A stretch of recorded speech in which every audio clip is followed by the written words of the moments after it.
Okay. Good evening. Welcome to the North College Hill Rules and Public Policy meeting. I apologize, we're a few minutes late. I don't know, I was trying to make sure I had a cup of coffee because I feel like it might be a long evening, so wanted to make sure I got that going. So the only thing on our agenda, first of all, I want to correct the agenda. And as a member of this committee, it's just LaTanya Chichester, not Brielle Beverly Gaston. So I will make that correction for the next agenda. And just so you know, as a part of our old business, I plan to start sending everybody the meeting minutes from each year so everybody can kind of review those so we can get them approved and get them posted so we can get that all caught up before the next person who takes over this committee next year. Everything will be ready to go for that person because I know for certain that it will not be me. So what I'd like to talk about is the Charter Review Committee report, specifically because if we want to put this on the ballot, we have to decide which portions, which recommendations we're going to approve, which recommendations that we're not going to approve, and then have Mr. Dieters draft the legislation for those changes. So did anybody have any questions about the report after they read it? I did. Okay. You know me. So I guess a couple of things. First of all, was any, I'm trying to find it. I know I had it open and I can't find it now.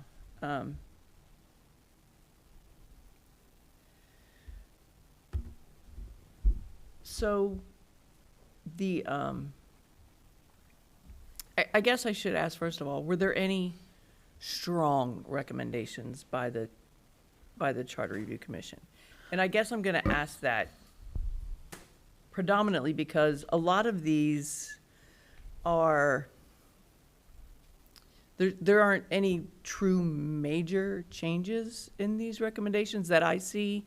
I mean, the biggest impact that I noticed out of all 7 of these was changing the name of the finance from finance manager to finance director. And that has financial impacts to the city. So I wanted to make sure everyone knew that. It could be potentially large financial impact. But the rest of the stuff didn't look, I'm going to use the phrase mind-blowing. None of it was really out there. So I'm wondering if the Charter Commission was really adamant about any of these. And I guess, and now I'm talking too much, so I'm sorry. But I guess ultimately, there is a financial impact to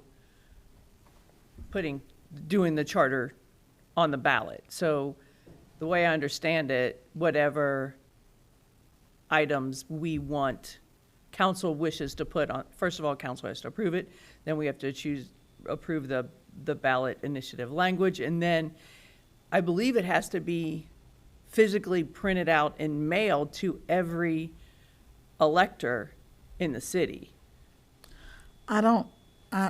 Does it? Madam Chair, Yes. I don't know that they've changed the process to getting things on the ballot, so they can email now. And I'm not sure if it's a cost associated, but I do know that there are multiple steps. And I checked on the process because you guys were kind of dealing with this last time. And it has to be in by August the 6th. And I'm not sure, well, I know meeting-wise, you don't have the time, so you'd have to implement special meetings Right. in order to put it on the ballot. And then, so I'm not negating what Mary Jo is saying. I'm just saying that there is an updated process to the process that she's referring to, and that some of that can be solved by email now. I have the legal paperwork for you if you want after. And then the final thing that I wanted to submit is I was talking with Bill, and there are some, I didn't really know how to introduce this. I did come to some of the charter review meetings, but I personally was not allowed to speak unless called upon. There are some things administratively that I would like to suggest, like some things that are outdated in congruent with Ohio Revised Code. So we could pass that later, or I don't know if you wanted to incorporate it with this. So I'm asking, how do you want to approach those items? I can submit those via email. And then it's shedding some light on the process that Ms. Zorb was speaking to. Okay. If you want to send those to me by email, and then I can, I'm with you, I'm not really sure how that process would work. And what I'll say to Ms. Zorb is, I think that there were a few things that everybody really felt strongly about. So, and there were some things that were recommended just to clean up the charter. So I don't know that if it's going to cost more if we do 2 pages as opposed to 1 page. Maybe we can just limit it to those things that the commission were really felt strongly about. Like, for example, one of the things was that the mayors and the officers, so in other words, the mayor, the finance director, the police chief, the fire chief, public works director, should all have to attend 1 council meeting. That way, we can ask them questions directly. Because That right, one council meeting per month? yes. Is that, okay. Otherwise, I That- mean, I don't think I'm sorry, I interrupted you. no, you're fine. So that specificity wasn't in the recommendations. It only says one council meeting, and that's why I was confused by that. I thought it Okay. should have said 1 council meeting per month if That's if what that was the intent. it says, adding language that the mayor shall attend at least 1 council meeting per month under section 4.03. That's under powers of the mayor. Then But I it- misread it. Then underneath that, mayors and officers shall attend meetings of council. And it's, and again, just, I wanted, the mayor and her, just those main officers, 1 meeting per month, because we tend to get kind of caught up in the weeds. And I don't think that we've really had that problem recently, but we have in the past. So, just to alleviate future issues, we should require that. And, we have a place on our agenda for the finance manager / finance director to give a report, and yet, that never occurred. If we just require that individual, whoever it is, to attend 1 meeting per month, then it's not necessary for all of us to be on the Budget and Finance Committee. That person can come and answer questions or give a report. So that was something I think that everybody really felt strongly about. In addition, I think everybody really, the annual address of the mayor, requiring that as a part of the charter, that was something everyone felt strongly about. Madam Chair, Yes. another thing that I was asking about as well is these things on the ballot, is it a pass or fail? Do you put all of them together, or do you itemize them? It's all of them together. Okay. And on, I don't know how you feel about this, but some of them more, I think has depth and isn't very important. But we could, as a caveat, add it to the handbook in place of adding it to the charter, the employee handbook. We're in the process of redoing that now. If you are interested in just the one thing about the department heads Making the meeting. coming to the meetings once a month, it could be added to the handbook. What do you guys do? What do you guys think? Madam Chair, Yes. I mean, if it's an opportunity for us to address that issue, if it's a concerned issue and they could take care of it, you know, in-house, then yes, I agree. What do you think, Mr. Webb? I would agree. It's probably more cost-effective that way. Yeah. Okay, I'll definitely add that to the handbook. that's fine with me. Just, So to be specific, Ms. Dukestein, are you saying the department heads part? Or which part are you saying? Because there's, I don't have any control over the mayor. I was referring to the department heads. Right.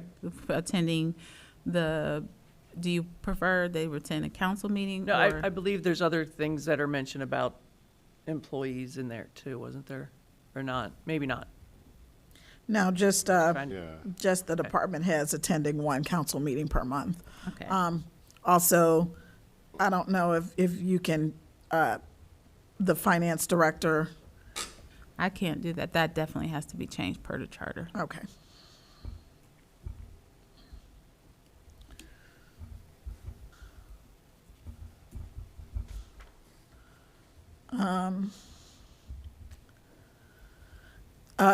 Bill recommended that we just remove the transition years language, but again, that's just something that was a kind of clean it up. So I don't think that it's necessary that we add that if it's going to be more expensive to add that specific language, or to say that we want to remove this language. And then, oh, I'm sorry, Madam Chair. Yes. I know specifically what we were speaking about, that I know the charter needs a change because we're doing the civil service book requirements right now. And the way the charter reads, it actually null and voids the civil service book. So either the civil service book needs to default to the charter, or the charter needs to default to the civil service book. What do you mean? I don't remember right now exactly where it's at, which I will follow up with the email as you requested. But the way that the charter reads, it's almost as though you can go around those civil service steps in order to hire for police and fire. And that, I don't think that that's preferential, but that is a decision that you all can make. I just need guidance on that. But that was something that you didn't bring up that we do need to review because it's out of sync with Ohio Revised Code and what other cities are doing.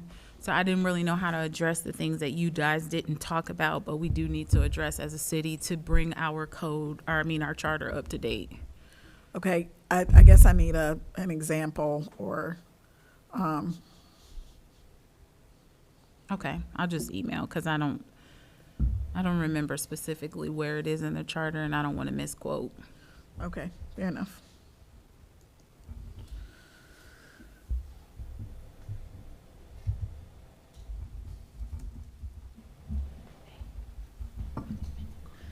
There was, I think that we talked about, because believe it or not, it's not written in there specifically. It says general powers, the council shall have the management and control of the finances and property of the municipal corporation through ordinance or resolution. So I think that that's something we probably want to make sure that we add. What do you think? I was still trying to catch up on the civil service stuff. I Oh. apologize. That's okay.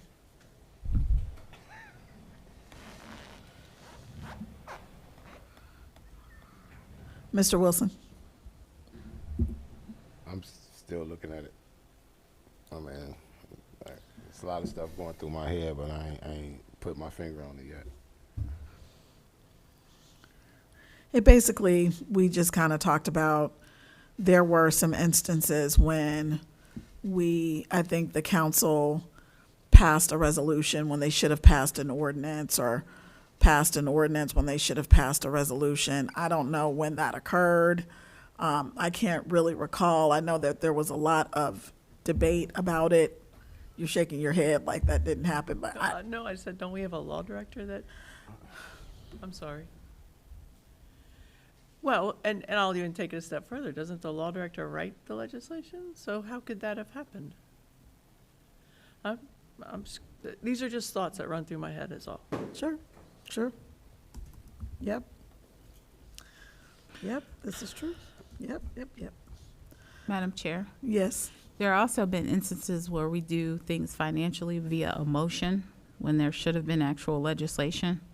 yes. Yes, now that I know to be true.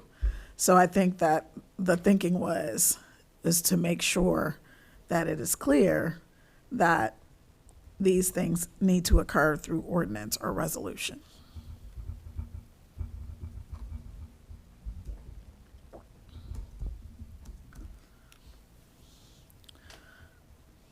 So how do you propose we fix that? Because, just because it's in the charter, if it was done wrong, it could still be done wrong again.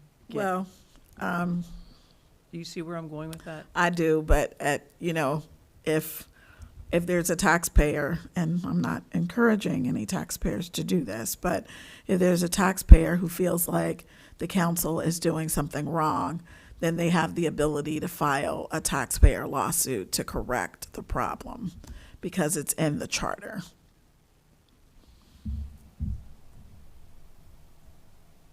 Madam Chair, Yes, I think the training would also be beneficial for council members because it works two ways. Accountability works two ways. I don't think that we should have to look at every piece of legislation and make sure that it's right. But I also believe that if we have people that don't know what the right path is, you don't even know what to look for to kind of affirm that it's right. So Well- we could handle it both ways, maybe, or even create maybe a cheat sheet on ordinances and resolutions versus motions.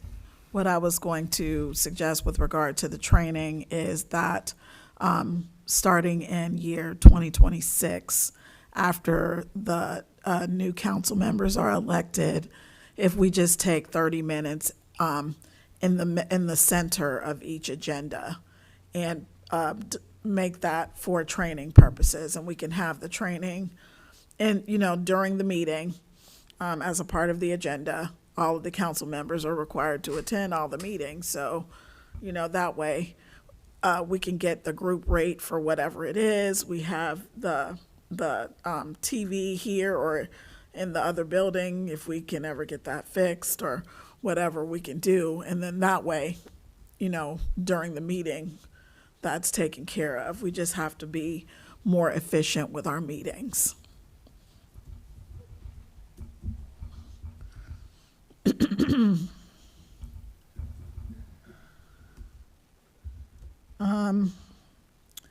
So there was that. We also really talked about the mayor, and right now the charter just requires the mayor to be a resident elector for a minimum of 3 years. And we really talked about just making that 5 years. And the reason being is because we weren't able to get the term limits increased. So I'm thinking that, 10 years from now, nobody who's on council now will be on council. So there needs to be some kind of historical something, term limits are good and bad, bad because, if you get a completely new council, they have no idea what's going on without going back and trying to read all of the documents and read all of the things. And, we had everything on the Google system, and then we switched to Outlook. So now we've lost all of the stuff that was on the Google system. And, I just want to make it so that I'm kind of looking forward to, whomever is going to come after us. I don't want to be on council for 20 years. I have no desire to do that. I would really just like to sit home and watch and throw popcorn at the TV like my husband does. So I just want to try to make sure that if somebody runs for mayor, it's not, it's someone who's been kind of around for a while, kind of knows what's going on, the lay of the land, so to speak. That's all. That's what the thinking was. So, should we take it a step further then? Say 5 years plus served in some other capacity? I think we didn't talk about served in some other capacity, but we did talk about making it a longer period of time, and everybody kind of vetoed that, but, as you know, I thought it should be 10, but I guess 10 is rather long. I don't know. I don't know. I think served in some other capacity, that sounds reasonable to me, but, what does everybody else think? What do you think, Mr. Wilson? Ms. Gaston, I saw your hand back there, and I know you're not on my committee, but on this committee, but can I ask you to step up, please?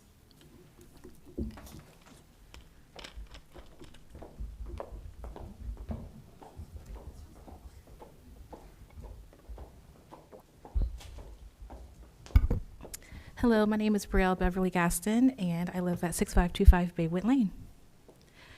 I think that's a good idea because whoever would run, Which one is a good idea?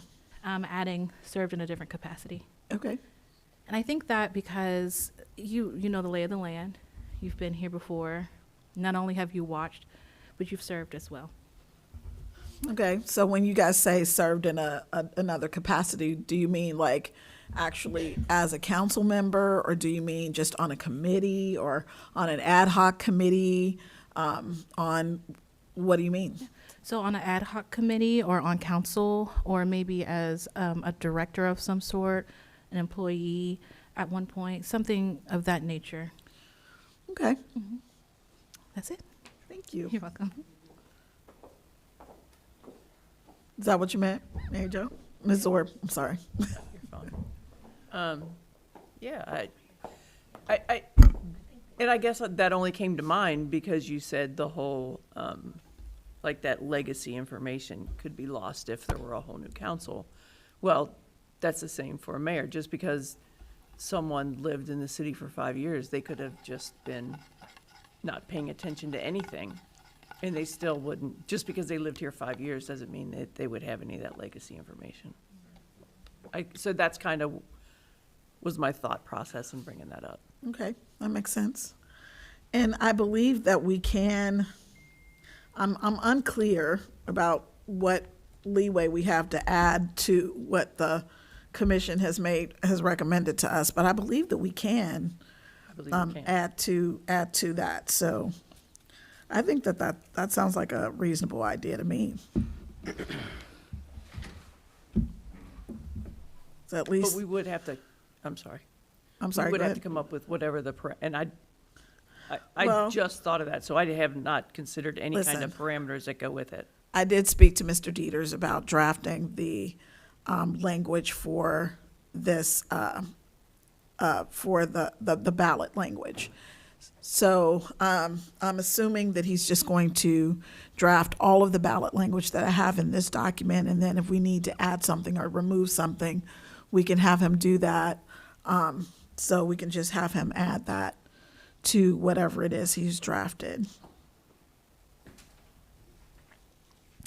What about, okay, so it is 6:30, and technically it is time for the Public Safety Committee.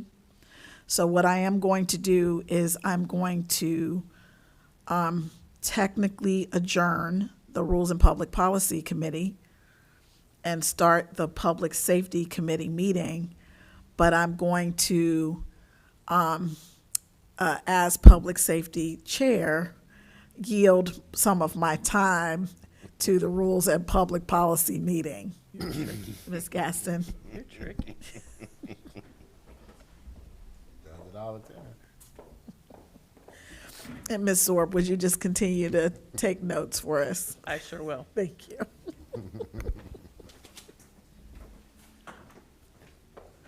Okay, procedurally, do I put it in old business, new business, or just keep going? I'm just gonna keep going.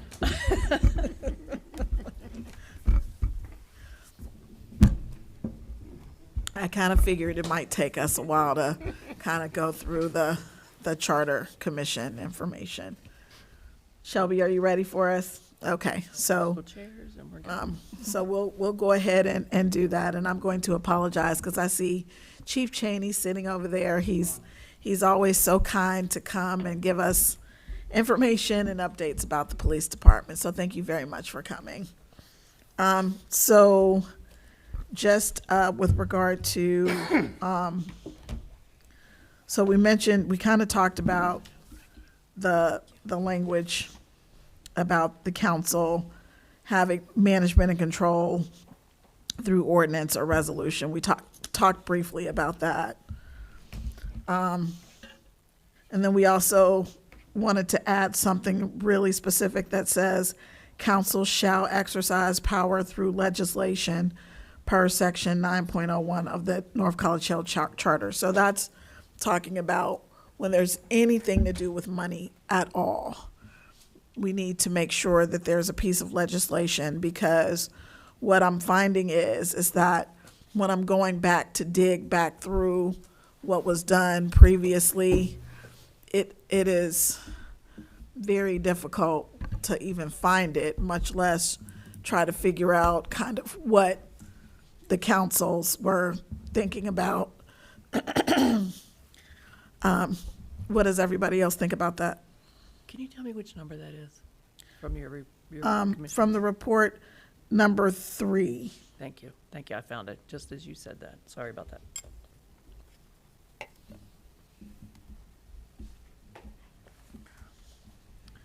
Mr. Wilson? What do you think? I think it's a recommendation. Do you think it's a good recommendation, a bad recommendation? Madam Chair, Are you paying attention to me? I'm paying attention. I'm not a fan favorite for all of these recommendations, but Okay, well, I'd like to hear about that because, there is one other thing I wanted to address during this meeting. It was, we have rules that we have to follow when we're calling special meetings. So I was the individual who canceled the special meetings because after I read the rules, I determined that the rules weren't adhered to. So I just kind of, and I don't know if that's the proper procedure or not, but I did. So there you go. We'll do things the correct way to make sure that we're following the rules the way that we are supposed to. So there's that. Okay, you said you felt strongly about something. What do you feel strongly I about? said I wasn't a fan favorite. Okay, well, fan favorite. What are you not a fan favorite of? We'll start with the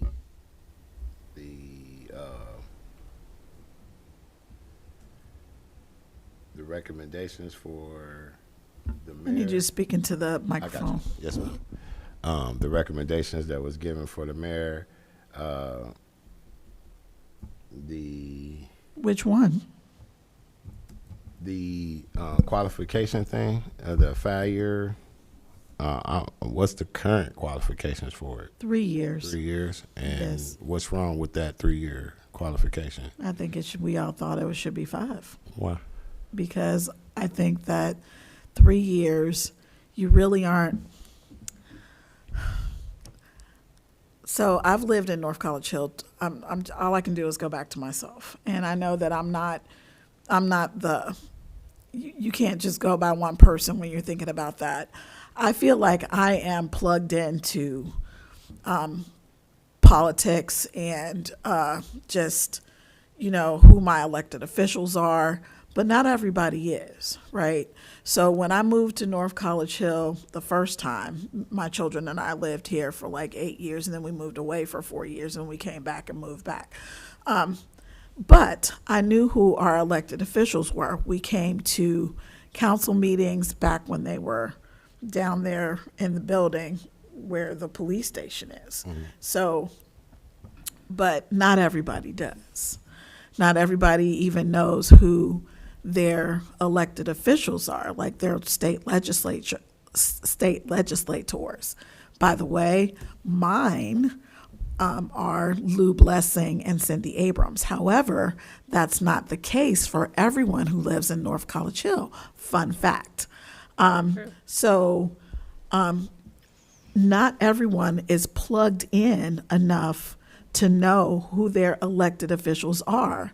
And you can live here for years and not know that. And I know that because my neighbor across the street didn't know I was on council.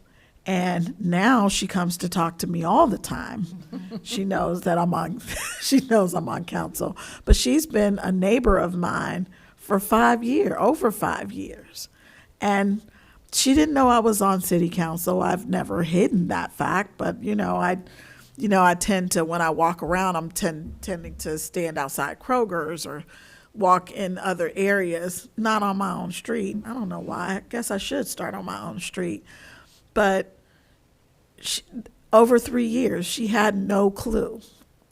Again, she does now because somebody was kind enough to post that on Facebook. Thank you very much, with my name and address. And so now a couple of my neighbors are threatening each other, like, if you don't do such and such, I'm going to go and tell Miss Underwood. Like, I have no control. Right. It's kind of ridiculous. The governing authority. I know. I'm like, like, leave me out of that. I have no power for that. But my point is that not everybody plugs in. Madam Chair. I think 5 years is, at least, we kind of bounced around different numbers, and that was the consensus that we came to. Yes, ma'am. I actually don't vehemently disagree or agree with the 3 to 5 years, if I could add perspective, not as city administrator, but as a resident of North College Hill for 25 plus years. I agree that the service or served in another capacity, because there is that, how do you measure, or the metrics to determine whether or not someone's plugged in? I know people who've been here 10 to 15 years and they're not plugged in at all. 3 to 5 years or amount of time served or living here, having lived here, isn't always a determinant of whether someone's plugged in. I think the served in another capacity is. But I'm not disagreeing with 3 to 5 years. I just want to kind of shift the thought process to how do you measure whether or not someone's plugged in. That's one thing. And then on the section 3, as it pertains to the finances, it says general powers. The council shall have the management and control of the finances and power of the municipal corporation through ordinance and resolution. So I'm confused about what that specifically means. So the charter already has this language in it, the language that's not bolded. We're just adding the bold language after the language that's already there. Okay. To make it clear that if it's something to do with money, then it needs to be legislation. Okay. Even, I thought that was already in there too. I guess what I was asking is that negate, like, is how I perceive that is if there is legislation, like we passed the budget and it's in the budget, there's not an additional piece of legislation because it's in the budget, right? Well, we already have legislation tied to the budget. Right. We already do that. Right. It's just that several times it's been Done it by done motion. incorrectly. Like, we've done it by motion. Okay, I We've done understand. things, and we've done things the way it wasn't done properly. And so because it was done that way, there's no way to go back and figure out, like, what happened. Trying to do like a historical audit of, a particular issue is next to impossible when the council is moving to pay for things and, voting and doing things that way.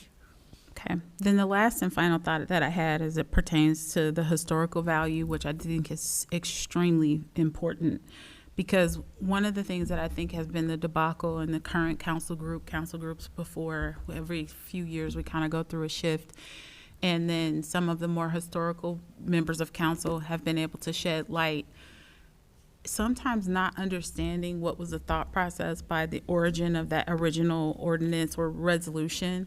Maybe there can be memo notes so that the future council members can actually know what the thoughts were. Because then happens even at the federal level, way back when, where laws are passed, we don't know how they are thought, and it's left up to interpretation. That's what attorneys do. They interpret and help. Well, I'm glad you mentioned that, Ms. Dukestein. There are something called legislative committee notes. Right, that face right there. But they actually do take notes at those committee meetings, and they are published on LexisNexis and Westlaw. But I think, So that if you want to get the thought process behind why a piece of legislation was what they were thinking when they came up with this, or how it came to be, then you kind of get the backstory. And that's how we got the backstory for the Reagan-Tokes law, for example. We know that Reagan-Tokes was a college student at Ohio State who was attacked by someone who had been released on parole and who had violated his parole. He wasn't being supervised, and he ended up kidnapping and killing her. So they created a law about, that made sentences more, really just more strict or longer. But there is a reason behind that, and you get that from those committee notes, and they are actually published. It's just that you have to know to go and look for them. So I agree with you that we need to have something similar to that, but what it should be, because it's already in the rules or in place, when we do our committees, that's why all legislation is supposed to go through a committee.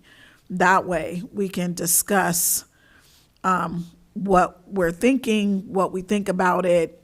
We don't have to vote on it, but before we send it to council floor. And again, I think that not just this council, but previous councils, we've gotten away from that.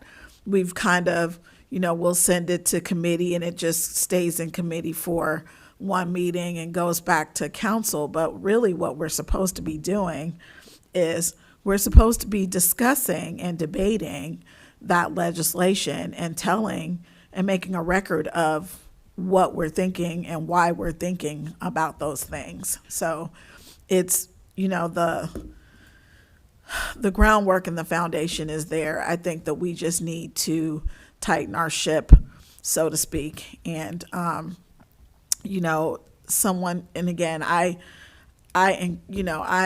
encourage, if somebody has some feedback for me, please send me an email. I don't want a million emails, but, somebody pointed out a rule and I hadn't read that rule in a long time, and they were absolutely correct. We've been doing special meetings incorrectly. And I understand the reason behind having a individual reading on different days.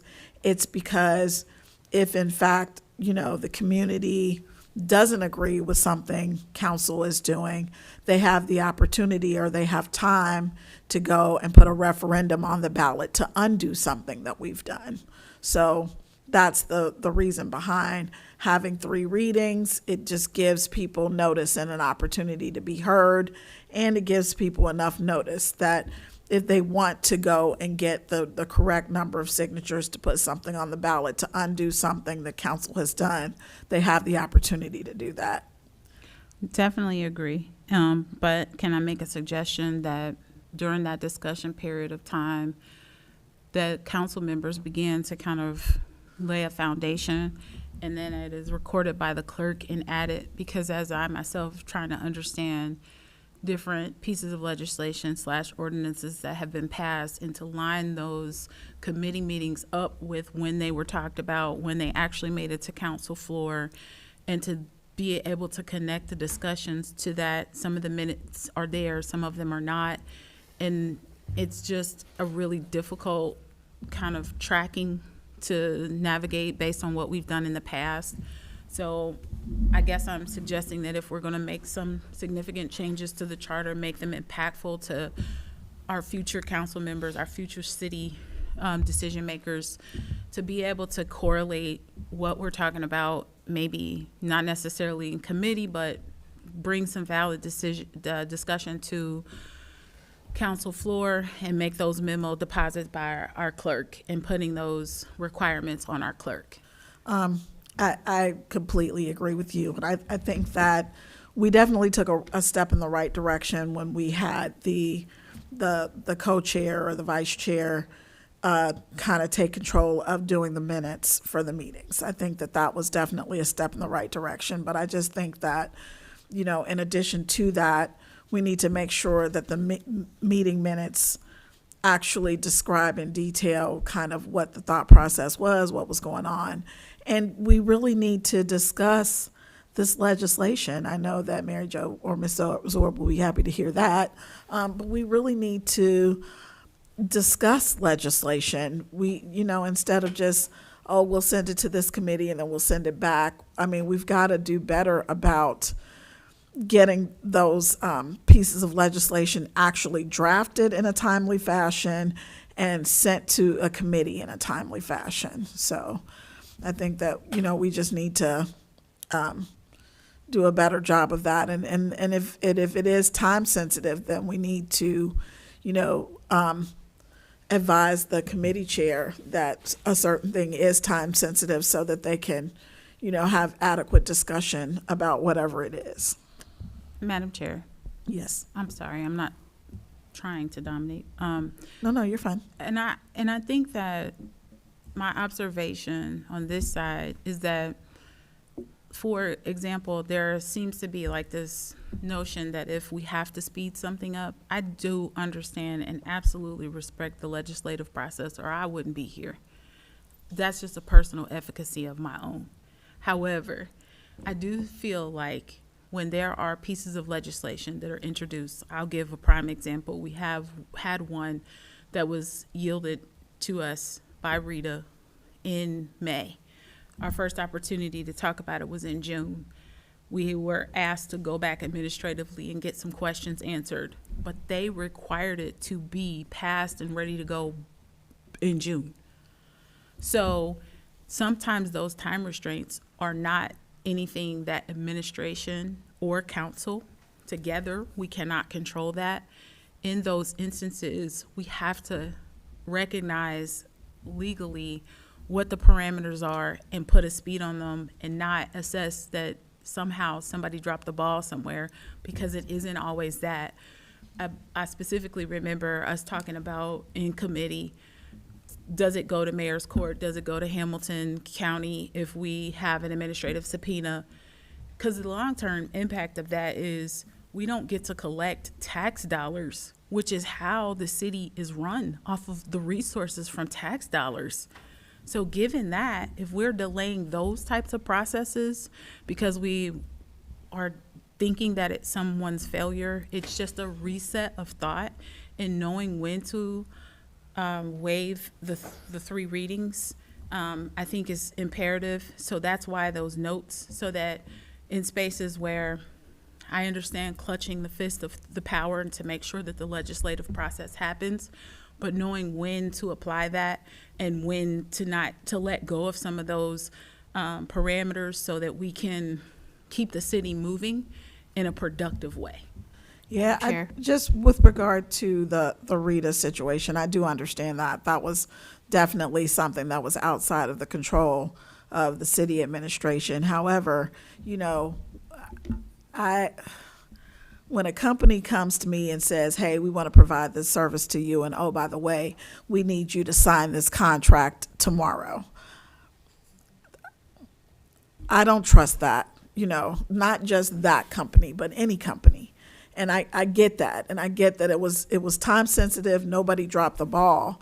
But how reasonable is it of a company or a corporation to come to us and say, you have a week to take care of this? They didn't give us a week. They gave us 60 days, and we did not satisfy that. And Hamilton County gave us the 911 legislation, and we passed that as well. We passed that date as well. So it happens quite frequently when I think the understanding is that we need to stoutly stick to the 3 readings. And there are times when the experience or the historical value isn't in the room. So then you don't push it through. And then we have really significant impact to the city. So I think in committee, those discussions need to happen. What needs to happen with this legislation? Why is it timely? And so on and so forth. I'm not trying to insult. I just really know that that is a true and real scenario. Right. And then there are times when we really do need to go through the 3 readings and not waive them. And I am definitely fine with that as well. I actually respect our legal process. Madam Chair. Yeah. I think I heard Ms. Gaston. So I was going to ask you, in your opinion, how do we handle when there's like a short turnaround time? Because I do know that sometimes it's, okay, let's suspend readings. And I have been told that it happens a lot. And sometimes it's not always time sensitive. So what process can we develop where we can say that this is time sensitive? We understand that we shouldn't suspend readings all the time, but in this instance, we would have to. What are your thoughts? Ms. Chichester, I'm sorry. I know that it's very distracting for me to do what I'm doing, but you're actually on this committee, so you are more than welcome. You're fine. You're more than welcome to join us. Madam Chair, if I could just address Ms. Gaston, it actually doesn't happen a lot. I did a statistic of when it happens in the year per when it doesn't. Specifically, our council group, which is a very good thing. I'm proud of you guys for holding to that. You don't push it through a lot. So when there are conversations in committee that we need to push it through, that is time sensitive, I think that should be respected and discussed. Like I'm suggesting that we talk about it in committee. I don't think we should avoid or alleviate committee, but I think in committee, we should talk about if it's time sensitive, and then in the space where the president of council says, is there any discussion? Someone from committee or one of the council members should take on the responsibility of restating what it is we're doing and what's the undergirth of why we're moving that piece of legislation like we are, so that other people have the histories to go with that. And if you do it in a council meeting, it's directly correlated with that piece of legislation, as opposed to trying to talk about it in committee and then somebody having to go back and line up the committee with the council and then putting it on council floor. So that is why I suggested that we challenge you all to handle your discussions a little bit more elaborately and challenge or put it in writing that our clerk documents it in such a way with because the discussion has to go on the actual legislation. How you guys see it and how it is in the binder of the book is different. And there's stuff that goes behind it. So I think that would be beneficial. Okay. Mr. Wilson? So, I mean, it's noticeable that a lot of our discussions that we have in our committee meetings, a lot of us don't be remembering the stuff that we talk about. I mean, things have been coming out and being addressed to us, and when we come back to the table, I noticed that a lot of us be like, well, where did that come from? And then I'm sitting here looking because I know well enough to know that some of these things have came out and has been addressed, and we've been talking about it. But what happens is we go into the next meeting and we forget about the conversation that we had in that meeting. And so I'm in agreement with Ms. Dukestein when she said we're gonna have to do a better job of being more detailed as far as the conversations that we've been having in these committee meetings, because that piece of legislation, as far as the reader, to my knowledge, we did have it in like enough time that we should have been past that. made a and- decision on it already. Well, again, all I know is what I know, and you know, and I may, because I'm behind on my meeting minutes, and I just think that perhaps we should do a better job of getting the meeting minutes done and approved and filed. But what I will say to that is that I'm a little leery with all of the public records requests of creating any city documents on my personal or my work device, because I have to tell you, as my colleagues, that I don't care who requests it. I cannot give my phone or my computer where my clients' files are kept to anybody for a public records request for city council, which is why, you know, you know, we have to have the devices, we have to have these things in place to make, to make this easier on ourselves. So it's 6:57, and I'm going to be mindful of the time for our next meeting, which is going to be starting. So we have our recommendations. At this point, Bill Dieters is drafting legislation or ballot language for us. I would like to get that from him and send that to everyone through email. Do not respond to my email. I'm just going to send that, and I'll attach the report as well. If there's anything else that anybody wants to include, please let me know. But we will obviously will have to have special meetings to address the readings for that legislation, and those readings will have to occur on separate days, unless we want to waive that requirement. Madam Chair, Yes. sorry, I just want to be clear. So you're saying that you're giving all of these to the law director to put on the ballot? Okay, no. So Okay, the way the sorry. process I works just wanna make is, sure I yeah, understand. the way the process works is that he has to draft the ballot language.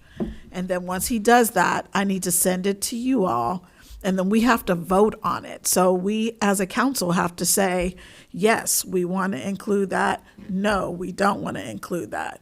And we have to go down each recommendation and say, yes, we want to include it, or no, we don't want to include it. And that's what we have to vote on. And then that is what we would then provide to administration to send to the Board of Elections. Does that make sense?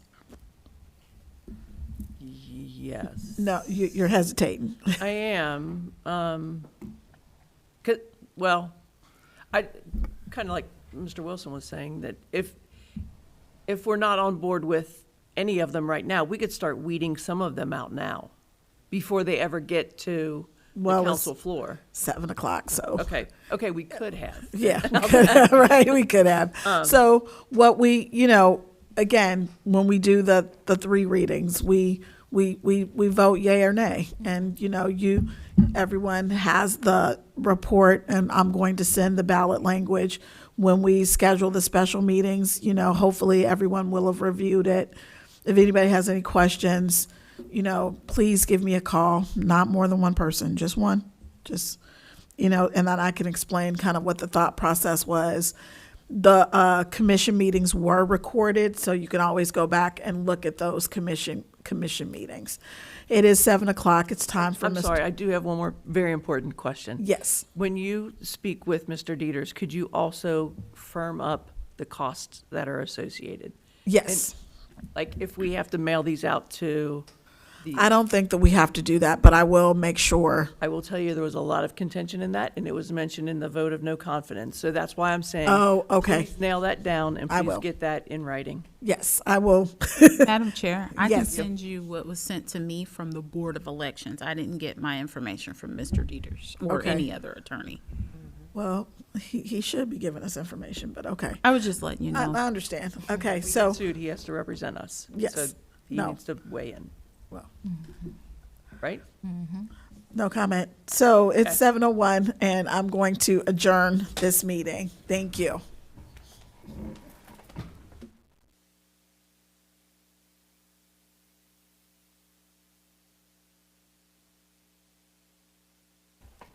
All right, ladies and gentlemen, we're about to start the CCDR meeting. I did email the agendas out to everyone. I would like to stay on time, so I'm gonna give everyone a chance. Any questions or comments? So we'll go forward with the welcome baskets updates. Do we have any? Well, I believe that will be coming from Ms. Gaskins, correct? Sure, yeah. So we put the baskets together and we put all the cool information in there.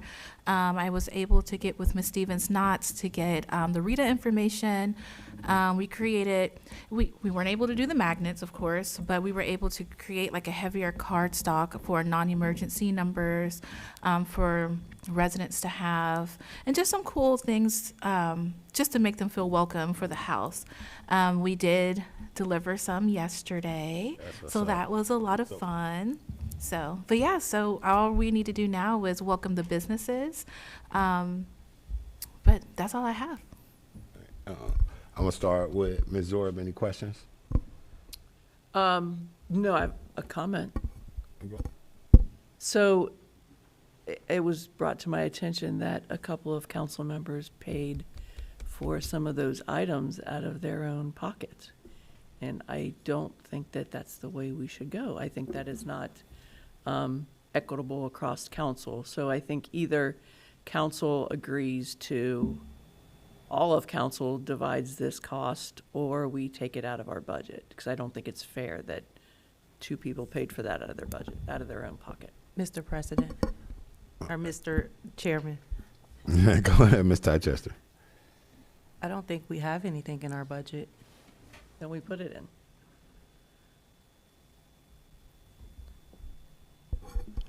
All right, so I'm just gonna comment as far as that. I didn't even know. Had y'all, had someone brought that to my attention, I didn't mind. I just found out.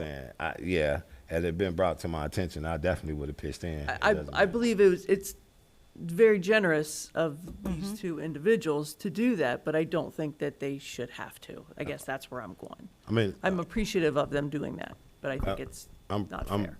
I'm sure that I'm pretty, I agree, but I'm thinking like, aren't we currently putting this together, right? We're bringing it back, or is it the first year for this? Mr. Chair. Go ahead, Ms. So this is the first year for that. And going forward, when we talk about the budget, we're going to add that into the budget so that, I don't so mean we're to going cut you off, Ms. Gaskins, Yeah. but that's what I was going to point at, was that being that it's the first year and we're actually putting it together, you know what I'm saying? I think that it is a coming time that we have to start submitting things for budget. Is that true? So, I mean, again, these are things that need to be turned over to administration or the recreation departments for them to assess and make sure that get added to the budget.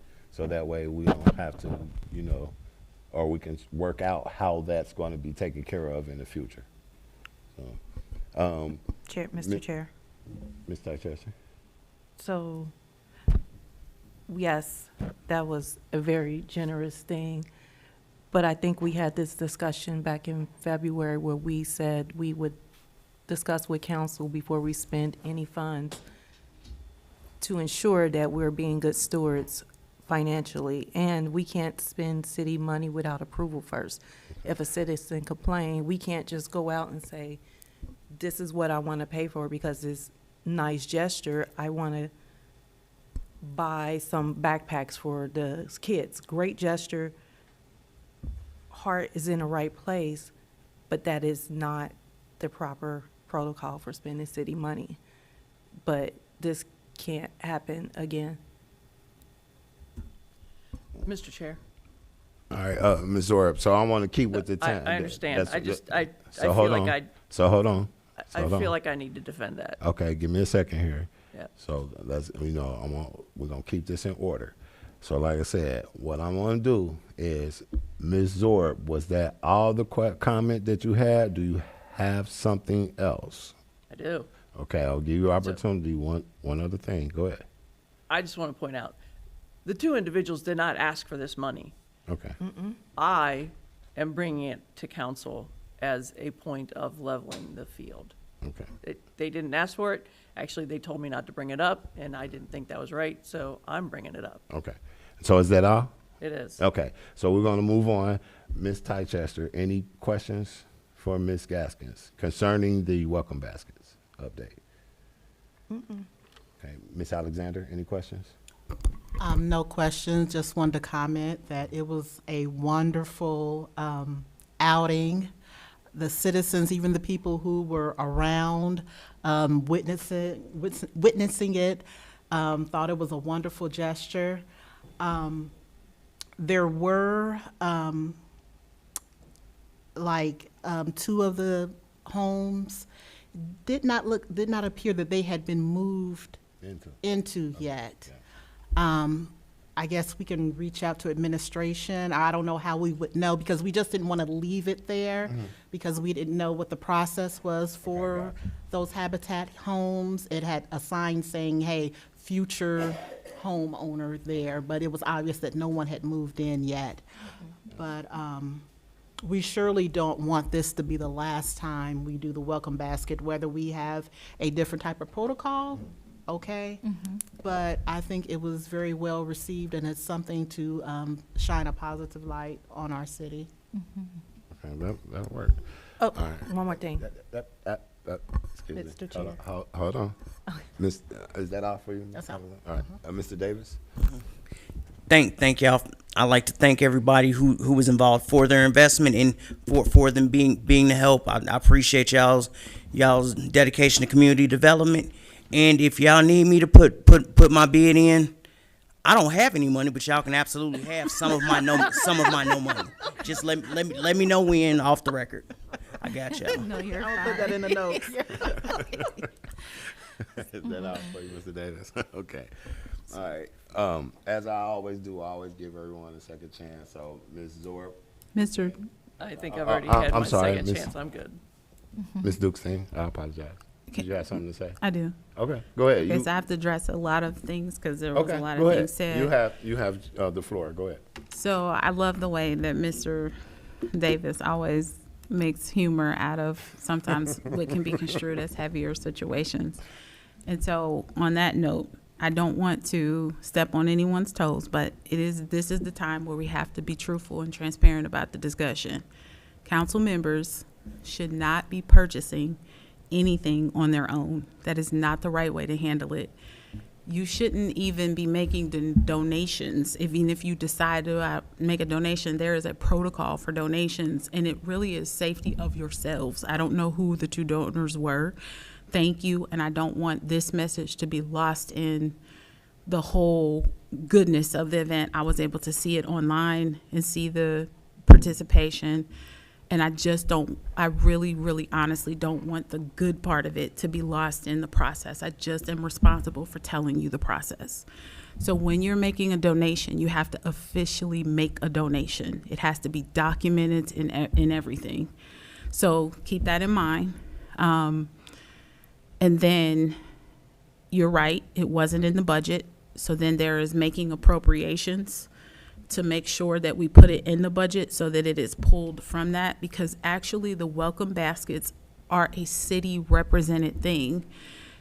I feel the same way about this as I do about, this is my own personal jam, and I'll say that.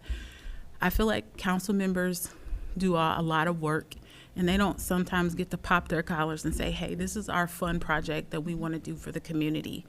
So if that's where you are with the welcome baskets, please keep it. If you want to pass it on to the recreational director, that's fine as well. But whatever you do decide to do, make sure that it is a desire that the city wanted to do in order to help residents become more acclimated and have a point of connection to initiating information to new residents, whether that be renters, new homeowners, or businesses. So with that, let's make sure that, that's the foundation of it. And how that resources come can be an appropriation even for this year and planning for next year. we should use what we do this year to kind of track what it is for next year. So I want to make sure that I said this. I had given you all a copy of your budget and highlighted some things. You all should be looking at your budget at your next, not this budget and finance meeting, because I don't think it's on the agenda, but your next budget and finance thing, talk about this kind of topics and set something for the following year so that you have a robust enough ask to do these kinds of things. I will tell you that it's my personal preference that it is a lot to keep up with. To keep up with new people, there's a lot of internal work like rental registration that will help us keep track of transient people who rent or who are homeowners as they're bought and sold. The city has that kind of record of who's coming and who's going, new businesses.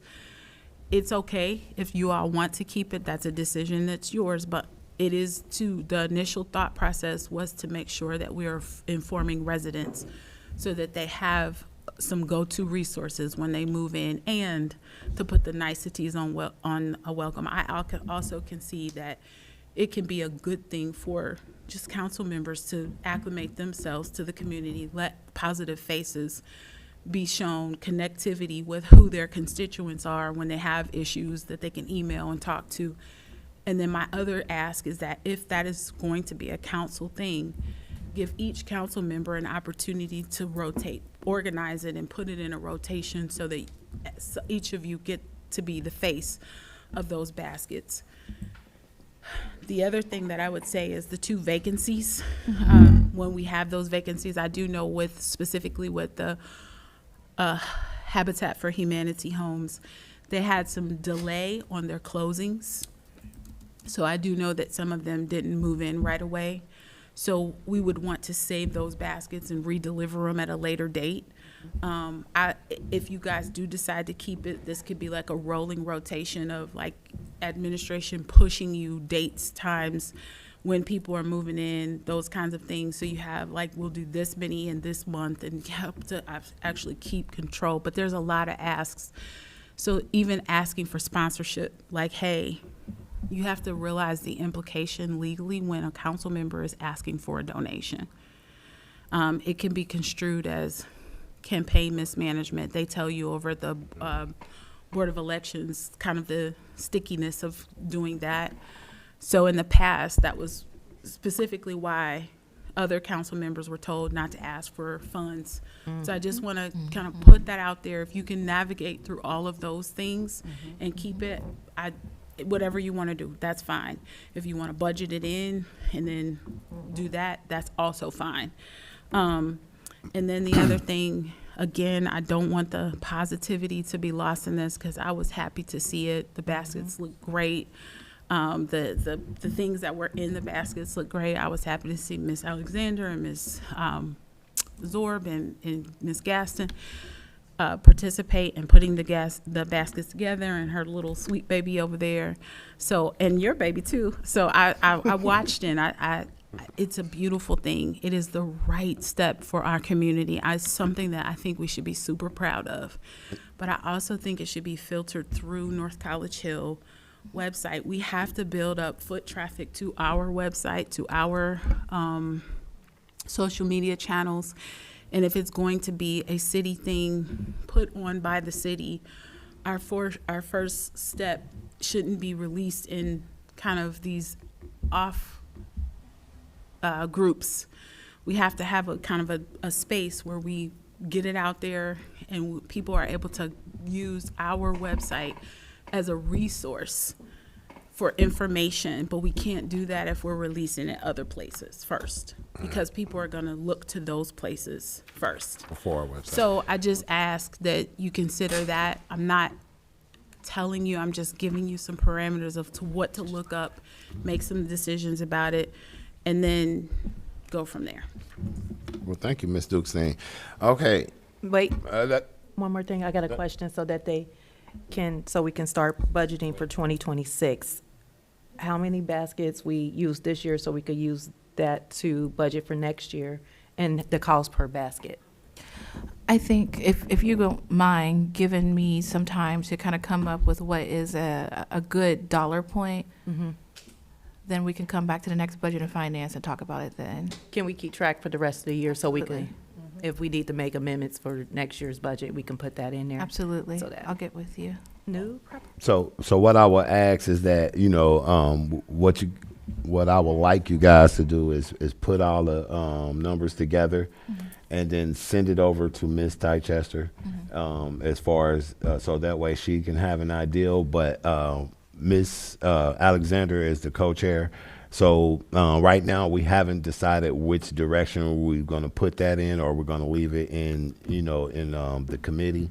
Or are we going to send it over to Recreation? So we haven't made that decision yet, but of course, if we can get that information to Ms. Alexander and Ms. Tychester, I'm assuming you guys can have some conversations, and Ms. Alexander will work on putting that together as far as the recreational budget and you know, what we're thinking about. Okay, so in keeping with the time, like I said, because you know we're on a short time, and we're gonna have to fix that. Yard sign 2026. I'm like y'all already did it this year, correct? Yes. Yeah, so it's already set. We had winners for all 4 quadrants, right? Yes. Now, is it possible that we can list them winners on the website? So Because here- I haven't seen all 4 of the winners for Yes. all 4 quadrants. So I'm glad you said that. So some people don't want to be posted. Okay. And so we respected that.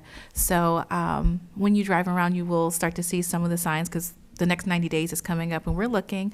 But if they say that, hey, I would like to have my name and address listed, then we will list those then. Okay, yeah, I mean, if they don't want to be listed, but I would like to know who they are. You know, Yeah. I don't know all of them. I haven't seen the families, the homes chosen or anything, and I would like that to change because I don't know who they are. So Yeah, okay. saying if we could fix that, but also, like I said, have preparation for. I didn't see all the winners. Yeah, I'm just saying, what would that look like if they don't want their, Well, Their picture they're taken, they're like, how not would you there. distribute Well, the thing is that if we're not posting it, you know what I'm saying, that's understandable. But as far as our records for, you know, the city of North College Hill, so we can know. I mean, is there? Oh, yeah, there's a some- list. Yeah. yeah. There's a I'm list. sure there's a documentation with the address, the name of the individual that's in our records. I mean, you know, we're not posting it all over where they don't want it at. We're just making sure that we have it for our, because like I said, I don't know who this year winners were. Yeah, and it's just this season, so, Yeah, so right. I can send that as a email, and then when they're selected prior to us going out and awarding them, you guys would already know, oh, these are the people who Right, won. you know, because I didn't know that this year. Like I said, I didn't find out any winners until after this was all over with, and I still don't know who they all are. I believe I ran across one picture that happened to show up, and I'm like, okay, cool. You know, evidently they didn't mind being posted. Yes. So it was posted in that area, and I did see it, but I'm still like, hey, as the chair, I haven't seen the selected individuals for all 4 quadrants. Okay. And I would like that to change. You seen them? Well, see, Ms. Well, Ms. Alexander was a part of our committee, so of course, naturally, she knew who they were. But I will make sure that all of council has that as well. Please and thank you, because like I said, that's, you know, we a team, so you know all of us should know everything. We are a team, whether we like each other or not. I don't know who don't like each other. I like That's all what I'm y'all. saying. Y'all stuck with 'Cause me. I get along with everybody. Mr. Chairperson, Yes. I like go all ahead. y'all. Oh yeah, I noticed. So, all right, we're gonna, like I said, we're gonna keep with the time. We're running short. Mr. Davis, do you have any update for the bike grant? Now, I passed the bike trail grant over to Ms. Dukestein. That was about last month, and also I was going to.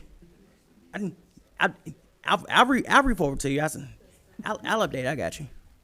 And I got another one to ask about on background in regards to La Boito Carey Cemetery. But I'm still doing some. I'm still looking at some things on that. I gotta make, because that's one of those where I gotta make sure everything's correct before I ask about it. So. So, is it fair to say that we can get an update on our next meeting? Yeah, that won't be a problem. Okay, thank you. Madam So, President, Madam. sorry, Mr. President. Chair, but I'll accept the president for now.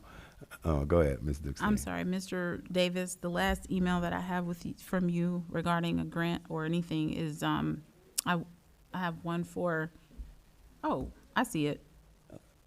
Sorry, I do have it. You're right. Okay. So, if we can get an update, on our next, committee meeting, I appreciate that. Like I said, with the, time constraint, Mr. Davis don't have, so I'm sure there can't be a lot of questions. So we'll move on to number 4, which will be the Juneteenth Resource and Fireworks show and fair for 2026.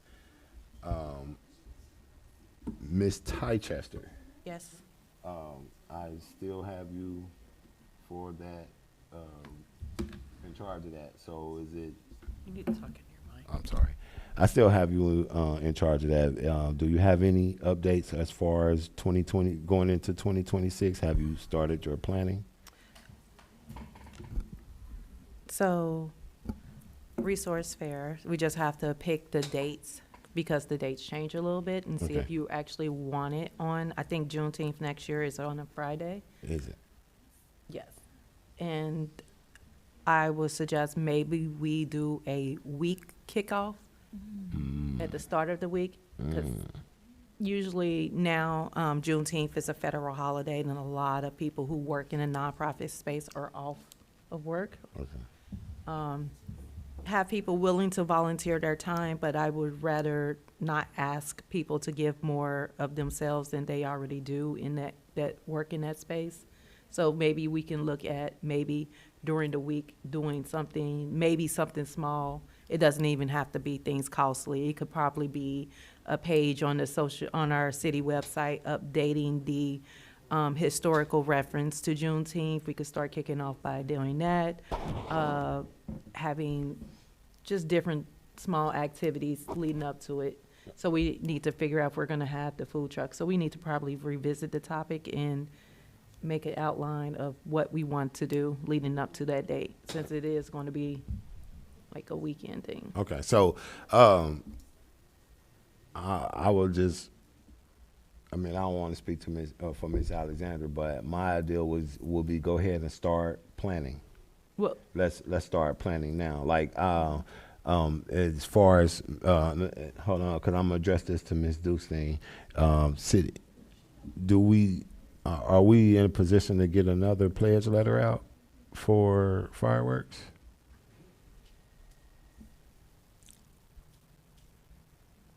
Yes. Okay. That's all I care about.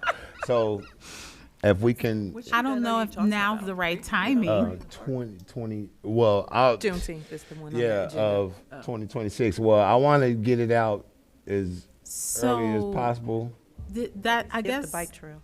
Yeah, I don't want to. I want to try and give companies. Brandon did. are you talking about Juneteenth, right? Yes. Okay. I want to give so companies. that belongs some to the opportunities. recreational department, the recreational director. Okay. This is why I'm talking. Aren't you So the acting I- recreation The director for right now? the recreational department will build that in their budget, and they will do all the work for the next year. Okay. So As I understand it, you are volunteers that stepped up. Yeah. Thank you. yes. I owe you a lot. Right. I pay Okay. you in attention, as you said. But yeah, I think that we should yield that and keep that's a city event that's on our calendar. Okay. So we're gonna keep it there. I mean, it works. So the sponsor letters will go out, I guess, in tandem with what the recreational director kind of puts in the calendar. So what I'm trying to avoid, Ms. Dukestein, is the same fiasco that we got this year, and we wasn't able to have them fireworks because that information wasn't sent out to the companies in enough time, and I don't want that to happen again this year. So if we can avoid that, I'm with it.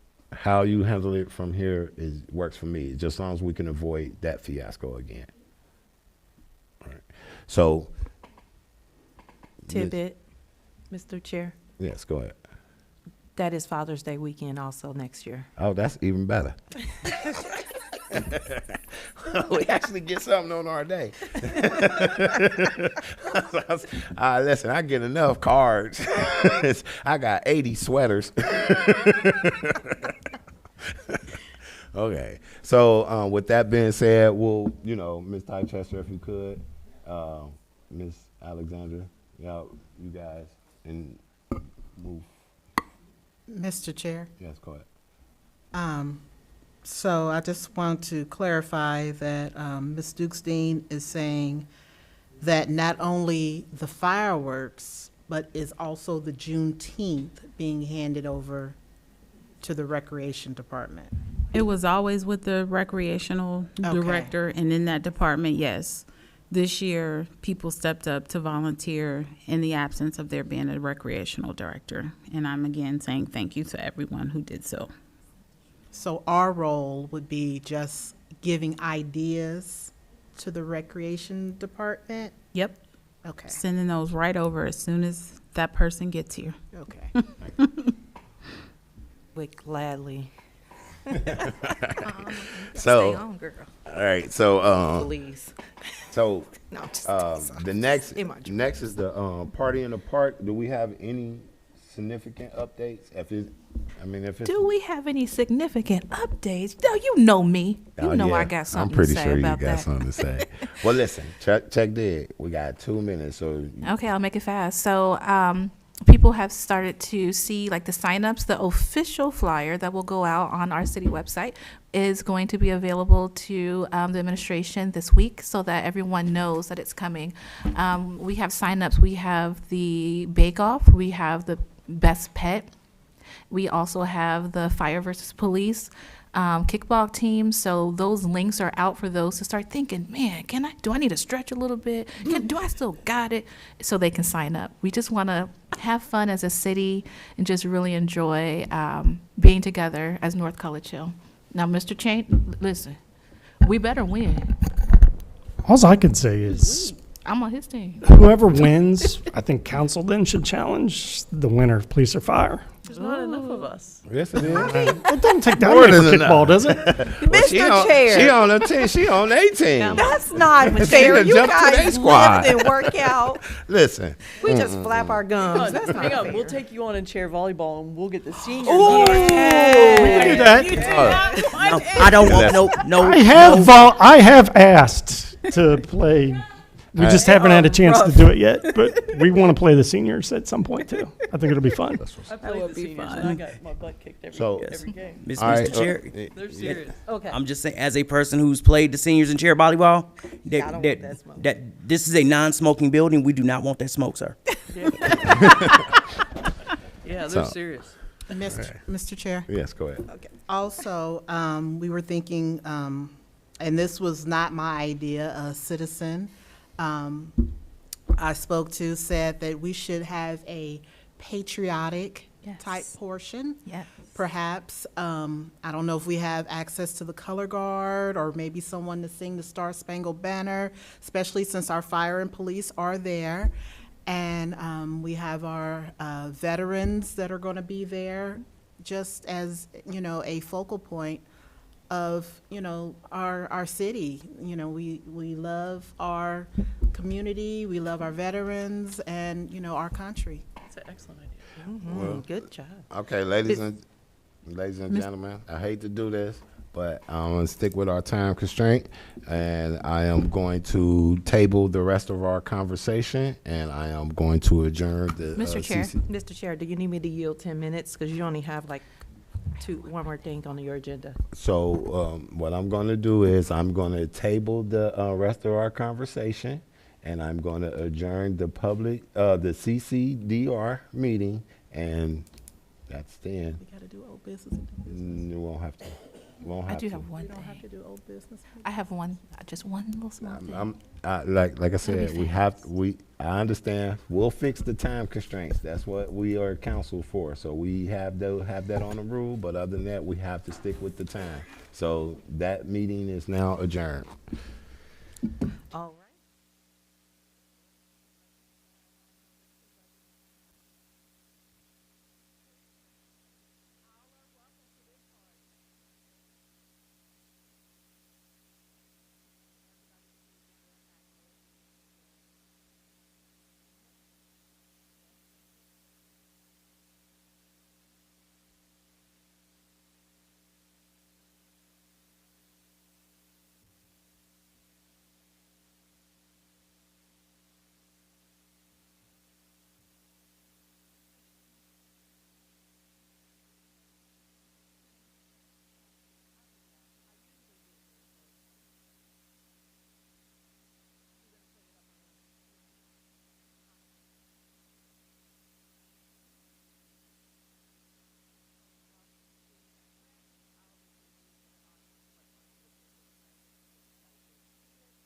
We are discussing the Ohio checkbook, the monthly end report for May, the IRS audit, the state audit, and then on the last thing we have, we're going into executive session before we adjourn.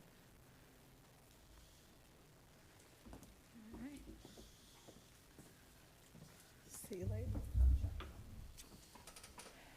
Don't be in such a hurry. Y'all could have stayed. Mr. Davis,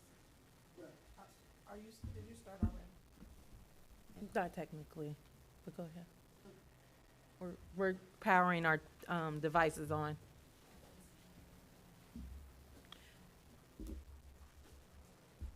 Ms. Stevens Knight will not be here today or tonight.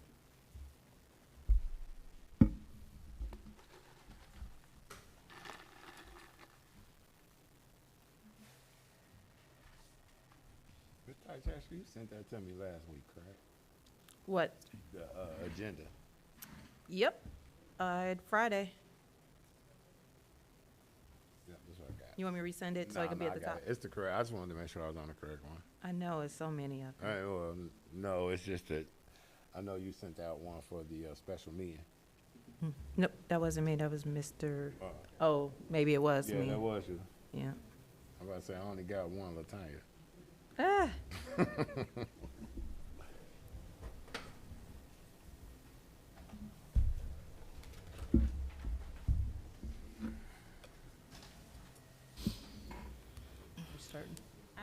Yeah, we're waiting. The first thing on the agenda, I just read that too, give me 5 seconds to pull it back up, is the Ohio checkbook. So I can give that update. Can I, or you want to give it? We are officially up to date. So what's up. I didn't send the link in the email, but I will send the link if you guys need me to resend it. I think I sent it last meeting when we were saying we were getting it up to date, but we are officially up to date. Tidbit, because it took me a minute to look at it. If you move around and change the filter, you got to go out to go back in and change it again, and then you'll see that it's update. Because for some reason it saves the results. I don't know why I'm looking at you, but I'm looking around. So it saves the results when you go in and out. So you just want to do that so you can look at it. So if you're interested in seeing what's going on the Ohio checkbook, we are officially current on that. So I want to thank Ms. Dukestein and Ms. Stevenson Knott for doing that hard work and so fast at getting all of it brought up to speed. I think we were all the way back to, what was it, 2021? Yep. Couldn't even read my own handwriting. Yes, 2021 was how far back we were. So that's years of them going in and entering things in the Ohio checkbook, which was no easy task to do. So thank you guys for being diligent in doing that. I'm just gonna send out the link. This isn't actually how you look up year by year. You have to use the filters here on the side, but this is where it looks, what it looks like, and you can navigate to look to see. But it is a huge accomplishment for us, and I think what I'd like to say is that none of us were here when the default happened, but to go back in those records and bring it forward was a task, and we were able to accomplish it. So I'm grateful for that. In a short amount of time, may I add, that Ms. Shiva's only been here, how long? She's been here 90 days. 90 days. So, thank you. And next is, now we get to the monthly end report, which, let me just say, we've been operating 2 months behind prior giving the update report, but now we're 1 month behind. And I have a note from Ms. Knott. I can't say Stevens Knott for some reason, but Ms. Knott said it is her goal in the same month, so we should be reporting June in July instead of May in July. But that is her next goal and next task, so that when we're having our next meetings, that it is only 1 month, the prior month she's giving the update to. So With that being said, let's look at the first month-end report for May. And I sent you guys the documents. Hopefully you guys did some light reading over the weekend to look at these things. You know, read bedtime stories to the kids. So there, I guess I'll get right into, so the Fifth Third general account was the starting balance for our, I just want to make sure that I'm restating things to ensure that there is clarity as we look at the documents. It is my desire that you understand with as absolute much just vision and transparency as possible. So I'm not opposed to questions, and I'll skip around a bit, but this $9.5 million is where we started off in the software for a beginning balance. And then you see this Fifth Third relief. So if you, I'm gonna skip around. So if you look in this same document that was sent out to you, it's down here. I'm gonna go back and forth because it's in my hand differently than it's probably in your packet, but I pulled up your packet so that I could help you follow where it's at. And I think I skipped it or went past it. I'm just trying to get to the $178,909. That is in a separate account, and we previously had not been given report on that account. So we want to bring that forward, tell you the money is there and what it is. So Are you looking for it on the Fifth Third or the month to date? I'm looking at for it in the account summary. In the Fifth Third? Okay. Yeah, Fifth Third. Sorry. Here it is. So this is the account. It was titled Relief Fund. It has $178,000 and $178,826.52 in there. It earns a little bit of interest, which is why you see the uptick from $826 to $909. So we're not sure why, how, or who designated those resources over there. We're gonna leave them there until we have much more discovery, just in case, because relief fund kind of implies, Rainy day.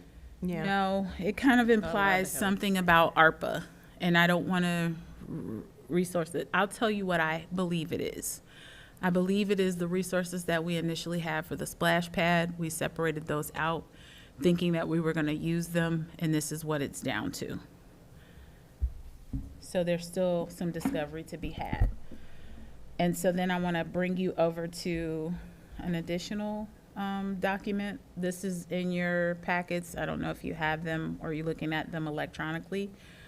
But again, this was the balance at the beginning of the months. This is the balance per the books, which means whenever we say balance per the books, that's always going to indicate the software. You see the relief fund here, and that matches what's on the bank statements given to you all. And then you see May credit card balance. So across the entire city, our credit card spendings were the $67.44 and 2 cents. And deposit, so there was a wrong deposit recorded in the month of May. It actually should have been put in June, so we documented that. And then the pensions recorded in May.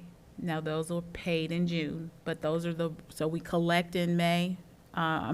We calculate in May, because this is the city portion that we pay. This is not the employees, what they pay, how we've collected from them. This is our portion as a city of what we record and have to pay, and then we pay it in June. We're always a month behind in that. So sometimes you'll see a discrepancy in what checks have hit the account and what checks haven't. And so that would be the difference that you're going to commonly see real time versus what's in the software. So the software is going to be our most accurate standpoint because it doesn't matter when those checks actually hit the bank. Those are being recorded real time. So often you will see the balance here on the paper slightly lower than the balance that you see in the bank. And the difference will be those checks that have gone out, but people have not cashed them yet. Ms. Silkstein, Yes. Ms. Knott says she's going to purge upon her return the outstanding checks so she can get a picture of what's out there. She did it this time too. She has it in this documentation. We'll go Oh, to that. she did? Okay. Oh, she told me she was going to do it upon her return, but she did. We talked about it. She sent it. So it's in here too. I'll get to it. Awesome. So, if you look at the bottom here of this, and I'm gonna skip around, I'm gonna hold it up so you can kind of get where I'm at. This is the paper that I have up on the screen, and this is the one that I'm looking at for you all to refer to. If you look down here in this last thing, and you guys can do this when you get home if you don't want to focus on the math right now. So if you take that bottom line number and you go to the bank statements with the general fund, and that would be this sheet of paper. So you're looking at these two sheets of paper, and you're taking this number right here, which is the book balance. That's kind of what our software says. And you're taking the ending balance on our statements, and you're subtracting those two numbers.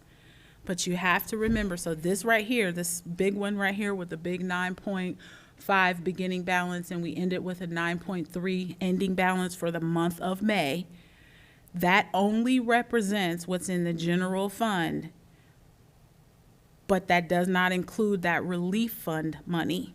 So in order to get a number, you have to add back in that relief fund money. And when you subtract those two, you're going to get a difference of about $155,000. And so that, we know that the relief fund is more than what's in the general fund. So when you subtract the balance per books, which is the software, you get a difference of $23,376. That is what we are, quote, if you will, out of balance. That will calculate or show that number represents what checks have not yet hit the bank, but they are in our software. So if you're very invested in this and you want clarity, take the time, re-listen to what I'm saying with the documents in front of you or looking at your computer. You'll be able to easily follow where I'm telling you or where I'm indicating on these pages to look at it. And it'll also, because this is consistently what we'll be giving every month, to help you understand exactly what's where. So what you would want to do, and I'm going to repeat it again just for the sake of making sure everybody has some clarity, not assuming that they don't. If you take the ending balance from the general fund amount and you add that with that relief fund, and then you subtract the ending balance or adjusted bank balance based on all of our expenses, you will get the roughly $23,000, which is going to be the figure that represents the amount of checks that are still outstanding, that have not yet hit our bank. Madam Chair. Yes. And the sheet right after that gives the total of checks that are outstanding. I'm sorry, I'm not Madam Chair. I'm sorry, I was trying to I just giggled. You said yes. I do it every time. I'm so sorry.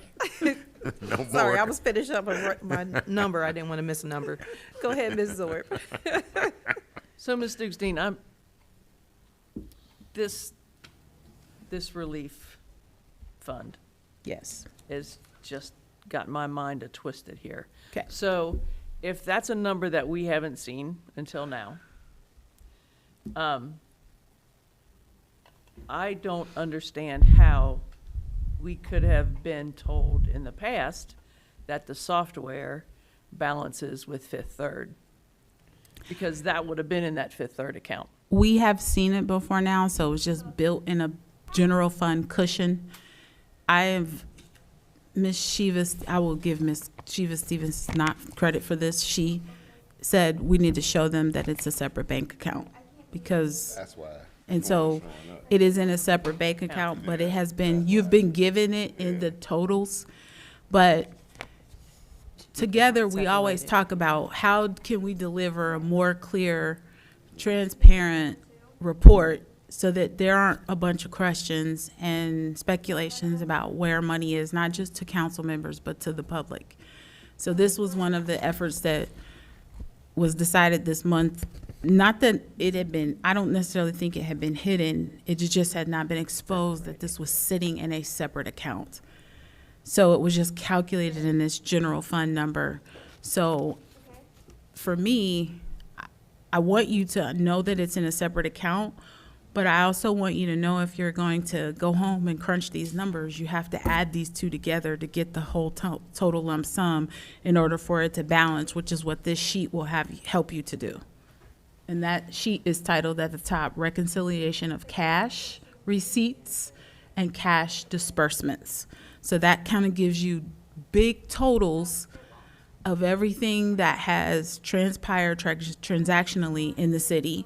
These subsequent sheets break down item by item by item by item by item of what those transactions add up to. So you'll have this sheet in here, and that's also what's up on the screen that I'm holding up. And I don't know which one is better for you to see, but it has this $23,869.12. This is outstanding check report. So you have everything you need to go back just the way that I did, look through all of these documents, line them up, and they should add to a T. We're never not going to have outstanding checks that have not yet hit our account that cause our software to look differently than our actual money in the bank. What we want to do is make sure we're keeping that to an absolute minimum so that we don't have a bunch of outstanding checks out there and we don't know how much, but we can't control when people cash their checks. Madam Chair, Yes, Ms. Sword. just a point of personal privilege. I hear Shelby on the phone over there. Are we okay with our feed, our video feed? Is there a problem? There's a problem? Okay. Let's pause, Yeah, I got a message. because In respect to our citizens. citizens, absolutely, let's pause. We'll give her 5 I minutes. didn't mean to interrupt. I just- No, I didn't. I heard her, but I didn't know exactly what was going on, so thank you for bringing it to us. We are going to pause for 5 minutes until we get our feedback up. Take a 5-minute recess? Yes, 5-minute right. resource, Jesus. Okay. I'll start back with this sheet. This is the first sheet, and it says MTD Bank Report for year 2025, month 5. And then this is the Fifth Third General Fund, but I wanted to draw attention to the beginning balance, which is the number you have here, the number of deposits. So that's the amount of money that we collected in the month of May, the $809,751.28. And then our withdrawals is this total here. And then our balance at the end of that month was this total here. And then CUC, because I want to make sure that when you guys are doing the numbers that you're not missing to add that 178 in there, because that will really throw you off and it'll make you feel like our books are off balance and they're not. So if you see the Fifth Third relief just under that, there were no deposits in that account, no withdrawals, no transactions in or out, and then that blanket amount is just there, giving us an ending balance of the $93.40, $692.93. So if you take that number and you look on our account here, you have $9,331,900. I'm sorry, $9,331,935.98. Yes. And then you will see a difference of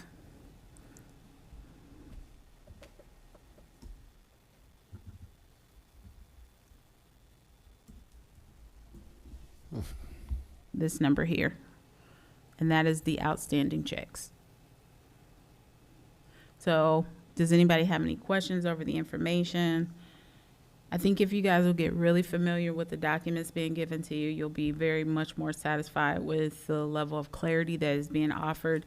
I did not go over these pie charts with you. These are just pretty little things that kind of give you a breakdown of each fund. Including in that are the fund balances for North College Hill. Are you on the pie chart or the bar graph? I'm sorry. This is the bar graph. Okay. This is the pie chart. It really does, use for me to hold it up because it's not in color, so you really can't see. But it kind of gives you a monthly breakout of how much.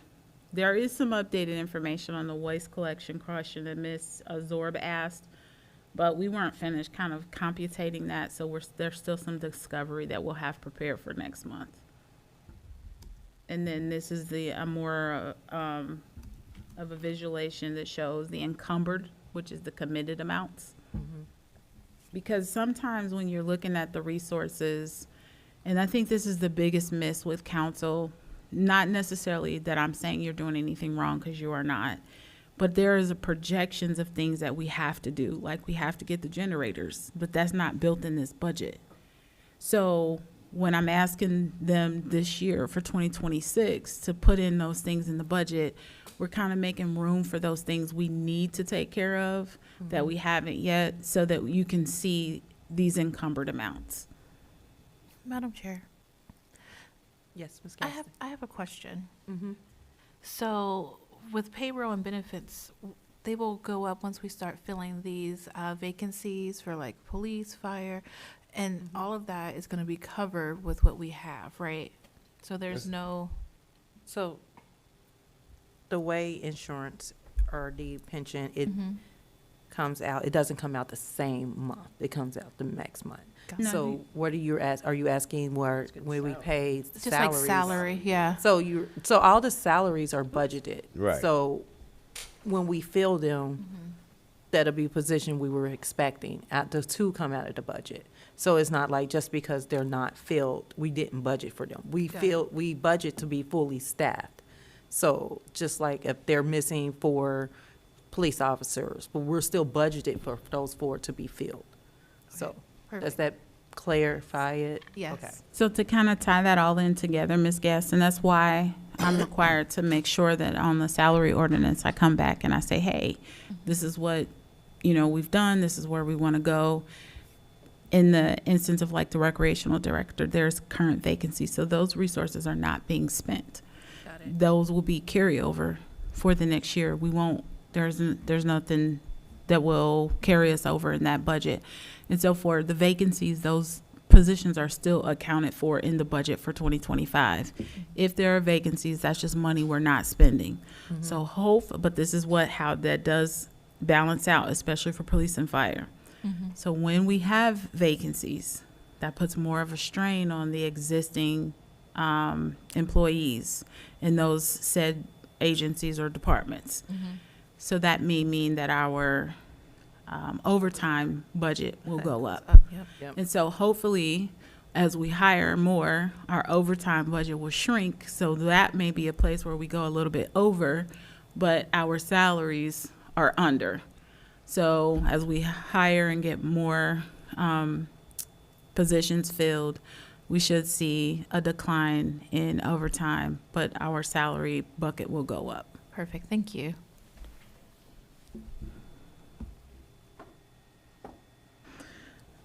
Any more questions? Are you asking for like all of the documents? Yeah, you can ask anything on any of them. Perfect. So I have a question about the fire levy fund. It looks like that's in a negative of $72,000. It is. So we usually get our deposit from Hamilton County.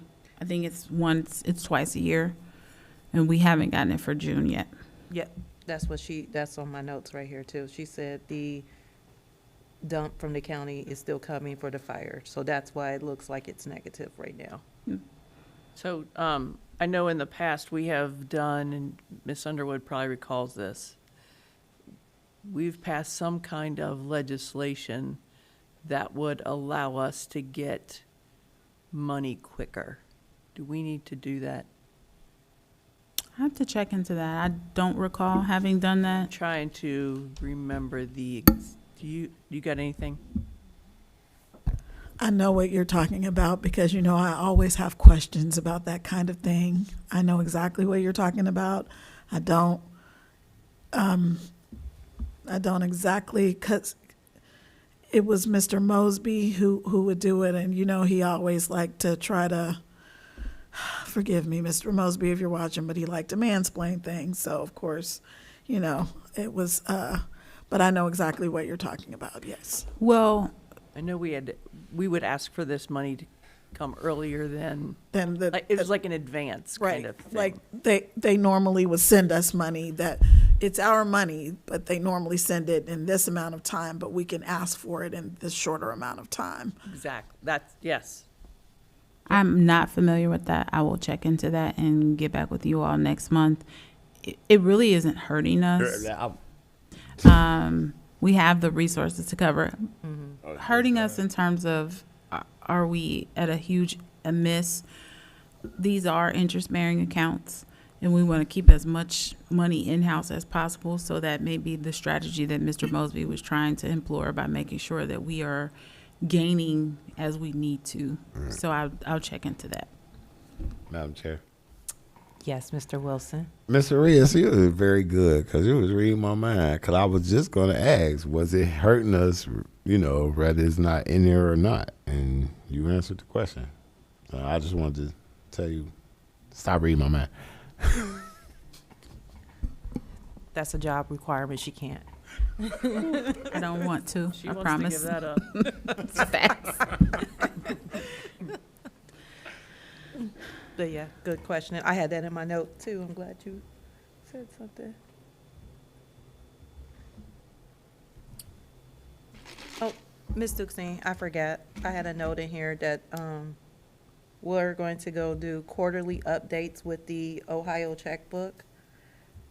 And yep, that's it. So we're going to move to quarterly updates instead of doing it monthly for the Ohio checkbook. And that's just about efficiency. Sorry, I missed That next, we won't do a Ohio checkbook every month because we have such a packed agenda for budget and finance that we'll do an update quarterly. And I just wanted to let council know that, so that when we come back in August, that it won't be on the next month agenda because we're going to do it quarterly. Is that okay? I have a follow-up question. So are you Yes. saying just council will get an update quarterly, or Yes. the information will go to Ohio Checkbook quarterly? No, we will update our council quarterly. She's going to continue to update it. But I monthly. asked that because I think in the past finance heads would only send information up, do the upload quarterly. I actually think that they had their meeting separately. I didn't meet with them, but I do think that Ms. Stevens is referring to that. That she's going to update quarterly for efficiency, but I will double check with that. I just wrote down, we will give quarterly updates on the checkbook. So to me, I interpret that to be that we won't give that update monthly. But that might be the best protocol, I guess, for her to do it that way. So then that way she'll give us an update. There's so many things to finish know that on a there's- monthly basis. Yes. She may be looking at her workload and making the decision that in terms of priority set, this is the better way to update that as opposed to doing it on a monthly basis, because it's a lot, it's a tedious thing, but it is a lot to do. So taking some time and blocking out for a quarter as opposed to doing it on a monthly basis, because there are things that we absolutely have to get done on a monthly basis. Absolutely. And I think that as long as we don't fall behind, I'm okay with it, if you guys are okay with it as a committee. Unless someone has an objection to why. Yeah, quiet down there at that end. Ms. Zorp? No? Okay. I thought that's the way it always was, so I don't have Yeah. a question with that. I'm just scrolling through and see if I see anything else. I think I went through all my notes. Yes. The beginning balance, the bills paid, ending balance, being able to compare it to the general account, making sure you add in the relief fund account.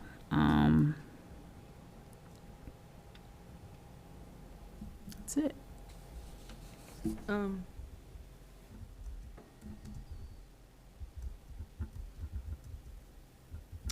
Next on the agenda is, I think I made a correction. We said audit last time, but there are two audits. There's an IRS audit and then a state audit. Of course, IRS is federal and state is State of Ohio audit. Ms. Dukestein, do you have any other updates about the audit? I think we're meeting at the end of, we're still in talks and email, Ms. Zorp. We didn't tighten up a date. I think we said tentatively we're gonna meet at the end of July. That was July 31st, but that's Did we- that's the state audit, that's not the Yeah. IRS audit, right? Right, so, but tentatively, did we outline, I didn't see the last email thread. Yeah, I was Last looking it email I up. saw was 7/31. Yeah, That's what I it's thought. 7:31. Let me just make sure.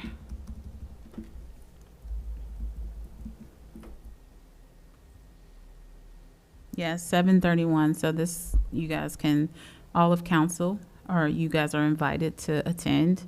It's July 31st at 10 a.m. Work for everyone.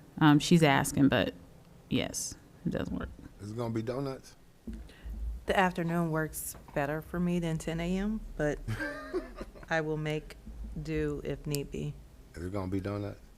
I thought I already responded to this, but it doesn't show my arrow, so I'm gonna do it again. It was a long thread trying to get everyone together. So it'll go on with or without you. You're welcome to show up. Okay. And I heard Mr. Wilson say he was bringing the donuts. Is that, because that's what I Aw, wrote man, down. That ain't how it work. Madam Chair, I said it's Yes, gonna Ms. be donuts. Gaston. I also heard that he was going to bring us coffee, so I just want that on the record. I'm just kidding. saying, y'all gonna all be disappointed that because I down. drink orange juice. And Okay, coffee. so just to get back to the audit, I wanted to make sure that you all are aware of the date. There are some things that we're discovering that I want to talk about, and these kind of intermingle. So now that we're knee-deep into the IRS audit, I understand more what it is that triggered it, what they're looking for, and what the impact is. There's no easy way to say it. There were some mistakes made, primarily through Paycor, and I think we talked about the way that they collect. There were multiple municipalities that they had kind of taken on. There were a new system, maybe this trendy organization company that were coming in trying to, pull payroll, pull the doing people's payroll away from some of the other more big names, more solid names that have been out there. And they had some misses in their taxation area, one of which we were a victim to. And that is, so what that triggered is them looking into our vendor 1099 payouts, or you know how you have to send out a 1099 if you pay someone on a contract. So those would have been sent out in 2023 for 22 because they have to be sent out by January 31st of 2023. That was not done, not a one. So that is why the IRS said when they started digging what happened. So I'm not real sure why those didn't get sent out in any portion of 2023. Ms. Delphine, did you say 22 and 23? No, so the year closes out for 2022, In 23. and then by January 31st of 2023, it is required that we send out our 1099 W-4s. And so that did not get done. And so because that did not get done any time during 2023, we have the luxury of going back and isolating all of the payments that we sent out to those vendors, resending those out, and then they have or will be given a time with the IRS to pay their taxes. If they don't pay their own taxes, we're responsible for their taxes. So we calculated what that looks like with interest. It's about $100,000, little under $100,000. Some of the vendors we know from the IRS have actually already paid to put a significant dent in that. So it's our responsibility to go back and kind of make sure that gets done. I will say that had we been given the monthly reports in that year, we would have probably caught this.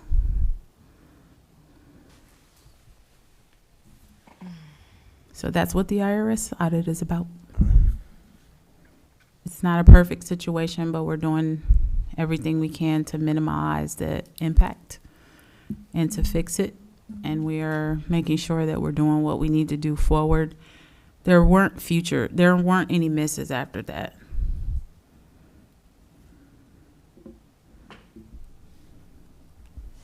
Definitely, they were sent out for 24. We're rechecking and going through 23 just to confirm. And then we're in 25 now, and we won't send those out until 26. Okay. So is that going to affect our state audit? A little bit. Yep. But we don't know how much. The other thing that I wanted to talk about as it pertains to the state audit, so there's always this scenario where we operate on a cash basis here in North College Hill. We learned that there's only three or four major cities in the state of Ohio that operate on an accounting basis, and we're not one of them. So in our management letter, because that's what we're doing to kind of look at what we can avoid, we've always kind of gotten this slap on the wrist. It's not major. We report on in a cash at a cash fund. So we've explored moving that over to more of an accrual accounting way of bookkeeping. And we can do that, but it's a big transition. And you have to ask yourself, so there's all these other cities that operate on an accrual base where we're still, on a cash base with us. And then you have to ask yourself, is it more expensive to pay an accountant to switch everything over? Do we switch it over at the end of the year before we turn over our books, which is also an option? We're pricing that. Or do we kind of just do what everybody else does and take the slap on the wrist?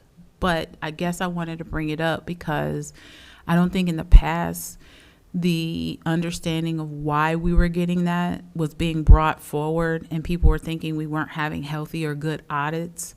And that is a very small thing. It is a slap on the wrist. Do we want a slap on the wrist? No, we don't.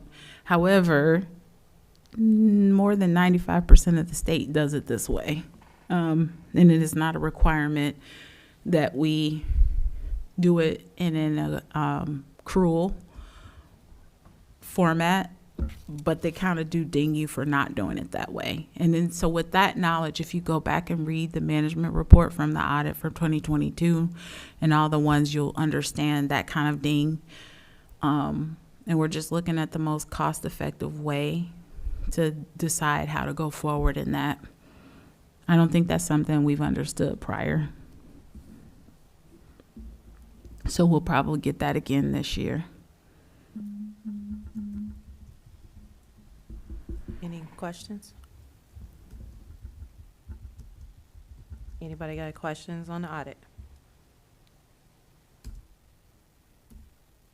All right. Next on our agenda is an executive session. So I know we've had discrepancies about this because we don't vote in committee, but do we vote to go into an executive session? Absolutely.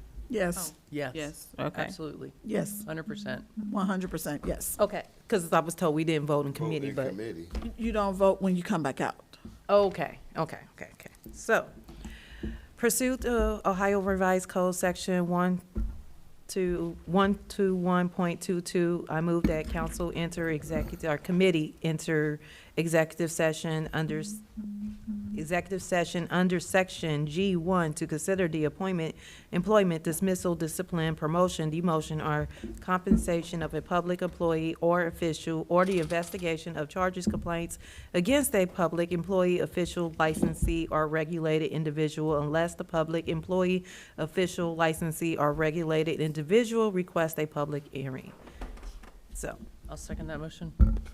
thank you. So, motion by me, second by Ms. Zor. And I'll call the roll. Zor, Yes. Gastins, Yes. Wilson, Yes. Underwood. Yes. All right, motion passed. Yeah, I had to count. What's this, 6-0? 5-0. 5-0. Motion passed 5-0. We are going to enter executive session now. Thank you.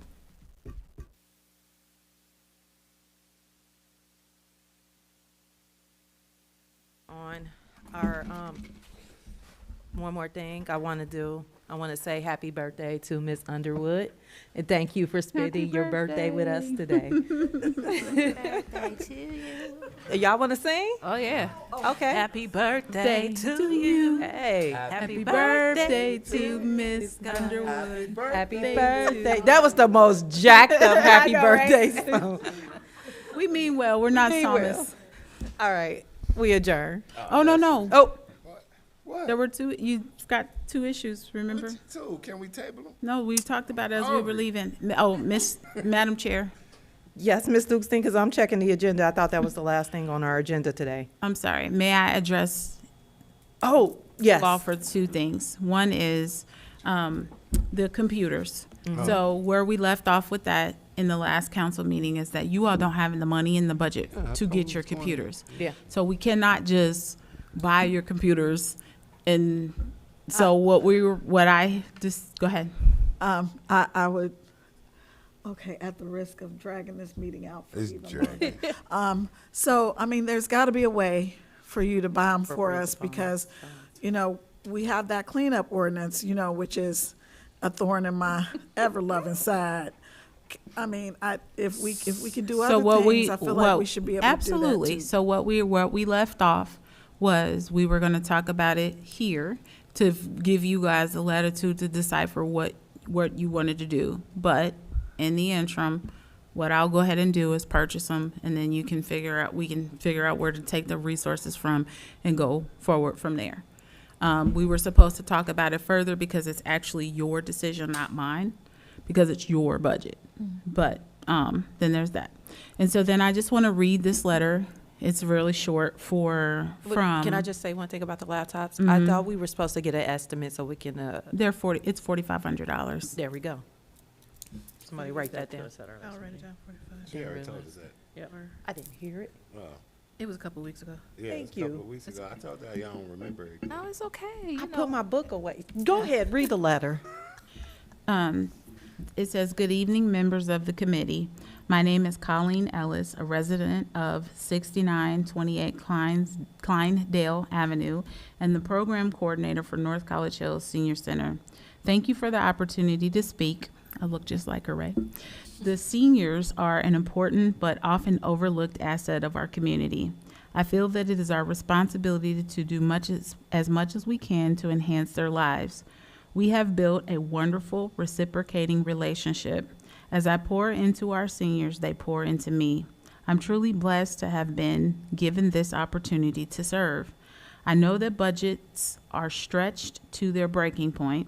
In order to assist with the seniors' programming budget needs, I'm planning a spaghetti lunch and fundraiser. This fundraiser will be held on July the 30th from 11 to 1 p.m. at the North College Hills Senior Center. The cost is $10 per meal. I would like to ask for any assistance you could possibly provide, whether monetary or ingredients or just help with food prep or even sponsoring a meal for a senior.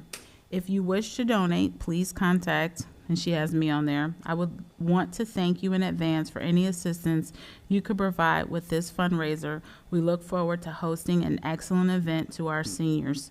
So what they're doing is they're having, in conjunction, they have some cell phone literacy classes that we pay for our seniors. We have, there are 4 sessions for each composite class, and they're going to attach a spaghetti dinner on it where they have to pay $10. So they're asking either that you donate supplies or that you pay for or sponsor one of the seniors. And she didn't have this in there, but we did talk about that you all are invited to come as well and have dinner with the seniors and get to know some of them. They're really a fun group. Could you go over that date one more time? July 30th. July 30th. Does from she have a budget? 11 to 1 p.m. For how 11 to much, 1? how much money she wants to She's trying spend to on write- supplies? I believe she's trying to keep it with under $200. So It's she not needs, large. I know, she just needs $200 for supplies. Is that what she's trying to do? I think she's trying to get engagement to sponsor a senior, and to get you all to come as well to kind of support. It's everything to get you all to want to come to maybe sponsor a senior, and if you Do you have an want. estimated number of seniors that will attend? Well, so far there are about 10 in the class, and then it's on a senior day. So those other seniors will be here as well. So they have anywhere from 15 to 20 of them. They are a fun group. So if we wanted to donate, now, you know, here I come. How do I do that appropriately?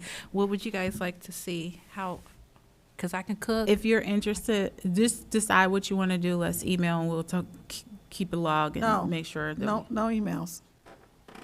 No. That's a council meeting if you have more than. Not on It's just me and everybody, Alicia. just She can email her Oh, directly. oh, You okay. can Just me email and her her. directly. Yeah. Or- You can email her directly. Chris ain't on council no more. Or No, Doesn't but- I can matter. just come It and counts as bother not you a in you can do person. that as well. Get out of jail free card. Right, What? yeah. What'd you say? That's not a get out of jail free card just because she's not on council. Right, It can because- still be right. a meeting being Right. conducted in. But I just An meant an email, email even between if she she's and I. included. Okay, I thought you meant an email between That's all of still- us. No. It's an individual base. Still a restriction. It's okay, guys. It's okay. Well, we can't even talk about the same thing individually. That's kind of, it's called red Telephone. robining. Yeah. She It's can talk actually about a what she term wants of to art. do. Huh? She can talk about what she wants to Right, do as just a if person. there's Yes. one individual, yeah, but. that's what I like, meant. if all of us individually email you, that's still a violation of the sunshine laws, which is why we should have training, because there's case law that, that explains, kind of, that interprets these laws, and, you know, there are councils who try, you know, there are people who always try to game the system, and that's one way that they game the system. That's It would be because it like, ain't in there. it would be like if Ms. Zorb wants to pass something, and so she goes to your house and talks to you, and then she goes to your house and talks to you, then she goes to your house and talks to you. That is illegal. Cannot do That's that. pertains- in reference to. As it pertains to things Spaghetti going on dinner, with but- council or legislation, Period. Yes, that's what I'm thinking. Like, this is a that- volunteer effort. If it's a public record, it counts. I know, I know, I don't make this So stuff she up. can't email and say, hey, I want to volunteer. I can either donate or I can cook to Ms. Dukestein, just her alone. The problem is, we brought it up in your budget and finance meeting. Oh, so now everything in relation to it has to be public. Yes. Okay. Okay, okay. Wait, no. Madam Chair, Yes, Ms. Gaston. can we please pick a date for a training before we leave today? And then make sure that the rest of council who is not here can make that date. I think that is very important. Speaking just for myself, I like to volunteer. If you guys haven't noticed, I want to do things that are fun. This spaghetti dinner sounds like something that, or lunch, I'm sorry, that I would just, my heart would burst with joy. But I want to make sure that I'm not doing things incorrectly. So if we can go ahead and schedule something, that would be perfect. Ms. Gaston, I am only free till August on Sundays after 1. Every day from now until August, I have something, even on Saturdays.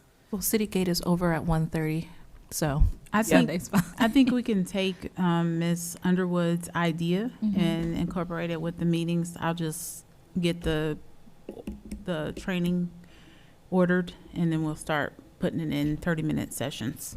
Thank you.